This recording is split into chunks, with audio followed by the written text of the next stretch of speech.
people are saying we see it. Yes, yes, yes. Okay, cool. Rob, without further ado, feel free to take it away. All right. So GM Gomonad, we are Plato. So Plato, in a nutshell, is a game for eating.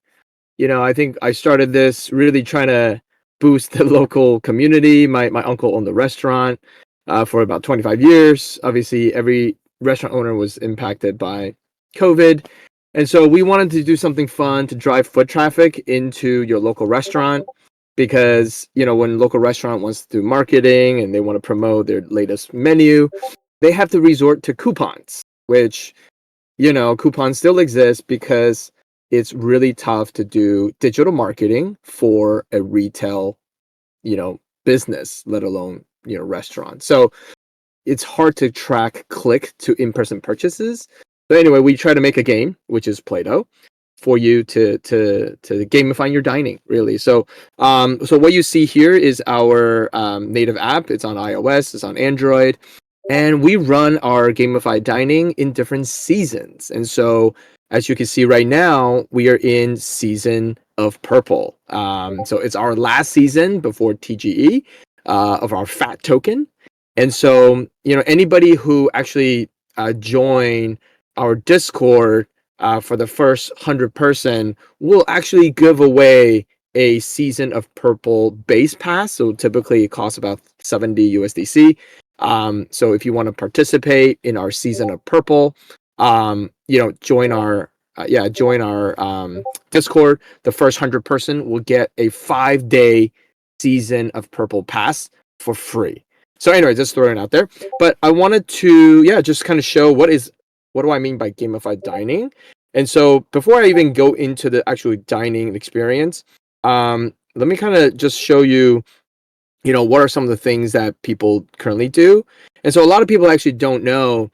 One of the really cool things that you can do is you can see what other people are eating all over the world. And so whether you're kind of curious and you're trying to travel to certain places, you can actually see, right, what people are eating. You can follow them if you like what they eat.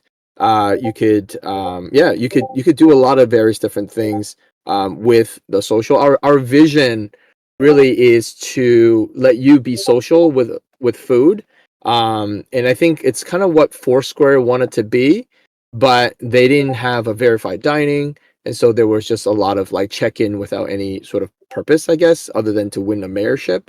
And so the idea here is we want you to be social. We want to connect with other folks, other foodies, as part of your dining experience. And so other things that we do for for our seasons is leaderboard. So everybody's got a leaderboard, but I think the one I wanted to point out the most is we have this idea of a streak. So if you use the app every day, you can get a streak. And so you don't have to eat every day. As long as you open up the app, you're doing some activity, which I'll show. You can actually be part of the streak. And some of our really awesome users, I mean, they've been using the app every single day. And so for this person particularly, he has like over 100. I don't know why it's not showing. It's a little slow. But you can see how many streaks people have. So those are some things I want to point out. And I think as part of the sort of monad testnet activation, if you download the app and you can actually claim a little bit of monad every day, and that's actually going to be part of the streak because we understand people can't eat out every single day. So so before I go to sort of the dining process of checking in and everything, any question from the panel, from anyone from the speakers? Okay. Is this a pause or are you done? Are you No, I'm just pausing for question before I kind of show the final. Okay. Keep going. Cool. So last thing that I wanted to show is, when we first started out with this, one of the biggest friction is checking in and then capture receipt. And so we obviously want you to capture receipt so you can actually write reviews, so it's verified review. But for season of purple, what we actually now doing is you can actually check into a particular place, and you will get rewarded for just checking in. And so, for example, right now I'm right next to the Borough Restaurant here in town, and you can say, hey, you know what? I'm here just to check out the vibe, or I'm actually going in to dine in. So whatever you want to do, you will get rewarded just for checking in. And then obviously, as part of the checking in process, right, we want to show proof of food, which then you will capture a food photo, and then obviously you can actually capture the receipt at the very end. One thing that I do wanted to, show is you can also, invite your friend, when you're dining. And so those are some of the things that, that we currently do. So, um, and so yeah, so this is kind of our eat to earn, eat together, dine with friends experience. So let me go back to the home screen. A couple other things I wanted to share is all the things that you can earn. So for example, we recognize for people where if you go to the same type of cuisine, so for example, I love French food, so I'm a level 3 French connoisseur because I've been to over 35 different French restaurants. So in a way, we're building a profile of you as a user. And so that, whether it's you want to find other foodies that are similar to you, or, ultimately the restaurant, when you write a review and you say, hey, this this French restaurant really great, people can say, hey, you know what, the review that you wrote carries a lot of weight because this person is, a French food connoisseur. So those are some of the profiles that we basically built for folks. And then last but not least, with the reviews. So, if you actually been to a place, you can actually write a review. And it's very easy for you to do. And but yeah, you can give thumb up, thumb down on certain things, and then you can kind of add your opinion to the places that you visit. So yeah, that's all I wanted to show so far. And the last thing that I guess I wanted to show, because I'm at the restaurant that I'm here is not open right now, is this idea of wheel spin. And so as you can see, this is kind of like the whole flow of checking in and capture food photo, and then inviting a friend after you check in. Let's see. Yep. So you add a friend, and they can dine with you, and then before you capture the receipt, the whole thing is around making sure that you can share the same receipt. You don't have to capture it twice, like you or your friend. And then you can claim. And this is kind of, again, goes back to the gamification where you're actually winning, a little bit of variable reward every time you are doing something. So yeah, so this is something that we're building that you can actually win a little bit of something every time you're dining out. So, but yeah, that's Plato in a nutshell. That's awesome. That's very cool. So, like, is this more valuable for businesses or for consumers, would you say? Well, I think I think with any, so our intent is to build enough audience so that it will benefit the retail restaurants, because like I said before, when we first started this, I mean, even now, any restaurant that wants to do digital marketing, it's almost impossible to track unless you're just using it to build brand. um, and so you can't really do a digital marketing without kind of like an influencer, like a food influencer. You have to pay them, and a lot of the or a lot of the struggle is that, like, hey, this guy has a lot of follower, he comes, you give them money to come and capture food experience, but how much is actually going to bring you as a restaurant.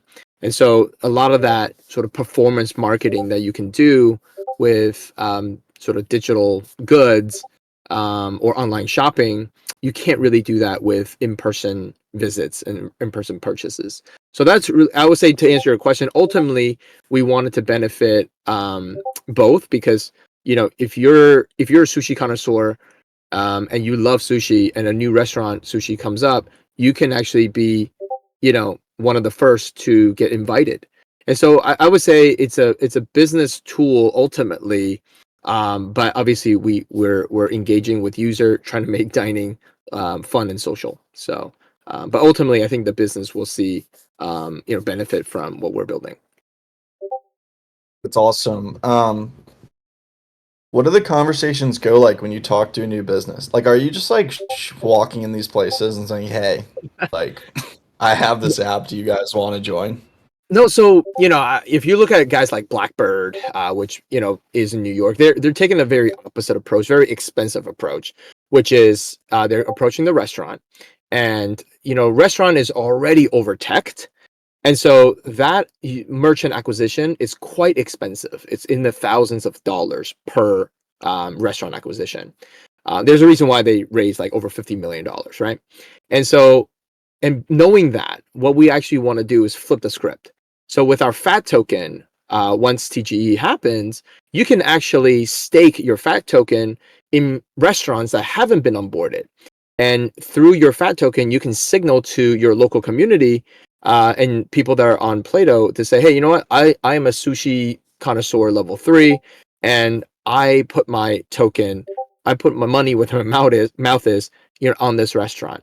And so that will encourage other folks potentially to do that and create almost like a bounty. Well, not almost, it is like a bounty where one of the Plato foodies within that area will go and talk to the restaurant. And so we almost like want to incentivize our community to be part of Plato contributor because they're bringing their local favorite restaurant. And so so that's really the way we want restaurant to be invited into the Plato ecosystem, rather than us having to raise a bunch of money, like way more than what we need to, because ultimately you understand your local market better than some person that's trying to dial up a different restaurant or knocking on the restaurant, but they are actually not from the community, right? So we really want to Wait, so what is, decentralize.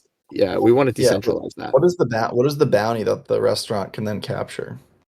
Well, so the What's bounty, yeah, the bounty is does really for the user, right? So the idea here is if I'm a restaurant and I got invited into Plato, basically I can now carry out different promotion. And so like we've done some with some restaurant in Japan, like the P2P crypto bar, Kurchira, which is like a dinner and a show place. And so they would actually spend marketing dollars on Plato. And so ultimately, if you stake your money into that restaurant before they even got onboarded, once they got onboarded, every time they're spending marketing dollars on Plato to promote their restaurant, to get new user into their restaurant, then folks that stake their token will actually get a portion of that marketing spend, right, for a period of time. And so really the fat token really is designed to bootstrap not just user acquisition, but really merchant acquisition. So Yeah, I feel like if you guys had almost these different types of like packages or like case stud, like if you could go to a restaurant owner and be like, hey, like you have all these people who like want you to join this thing, and then just show them like three different ways that restaurants have like launched these like rewards programs and are like, hey, just pick one. So that's super right. simple for them. I feel like that could be pretty powerful. Yeah. Um, Yeah. Yeah. I and mean, there's I like a think reward or like and you kind of tell them like, hey, like and you give a little extra bonus reward to all the people who have, already like vouched for you or like staking or whatever. yeah. No. I think, again, like I think for us, we've tried a few things specifically in Tokyo. Just because, we let anybody and everybody use the app around the world. So it's not like, oh, I'm in Indonesia or I'm in, the Philippines, I can't use this. You can use it anywhere right now. And so we want to see organically where the concentration of users are.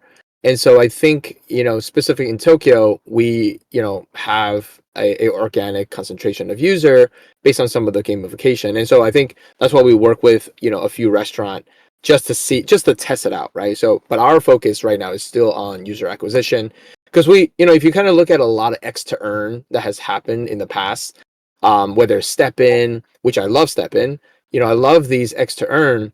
And I think, if we can get to a Web3 quote unquote sort of mass adoption within Web3, it's very natural. And we built all these like a mechanism for them to invite people that are around their table to bring Web2 people in.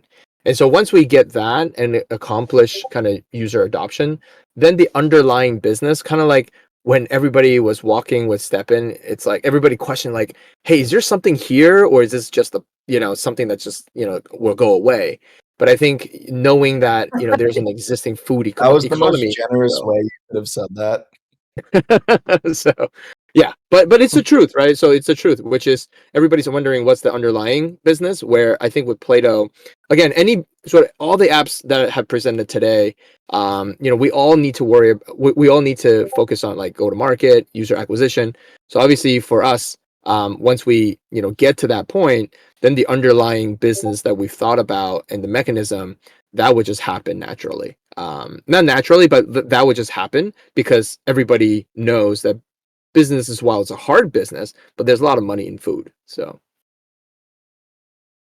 Awesome. Rob, thank you. Can you just pull up your Twitter for us so that everyone sure. knows where to follow you guys? Yes, sir. Yeah. Uh, you Play know, to Plato earn. Plato to earn. Join, help us get to 20,000. That would be super awesome. Thank you so much. Rob, that you've done such a great job. Dude, your banner photo, dude, it is so AI, bro. Come on. So Yeah. AI. We'll get there. We'll get there. Baby steps. All right, Rob, I Maybe so. appreciate you, man. All right. Thanks. Appreciate you.